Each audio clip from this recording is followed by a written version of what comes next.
Fix అంటే ఎండబెట్టినవి దొరుకుతాయి. ఇంట్లో మనం పెంచుకుంటే ఈ విధమైన అంజీర్ని ఫ్రెష్గా మనం తినడానికి ఉంటుంది. చూడండి,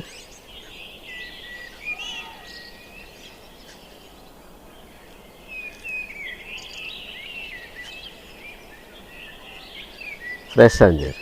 ప్రతి ఒక్కళ్ళు అంజీర్ చాలా మొండి మొక్క అండి. ఈ కాయలు కూడా చాలా కాస్తాయి. ఒకసారి చెట్టు పెట్టుకుంటే సరిపోతుంది, అన్ని మొక్కల్లాగే పెంచుకోవచ్చు.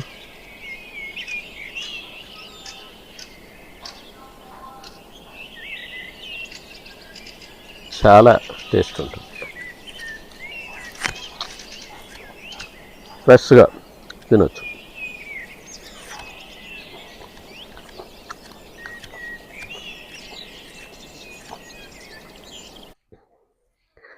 జ్యూసీగా చాలా టేస్ట్ ఉంది. ఈ వీడియో నచ్చితే లైక్ చేయండి, షేర్ చేయండి, సబ్స్క్రైబ్ చేయండి.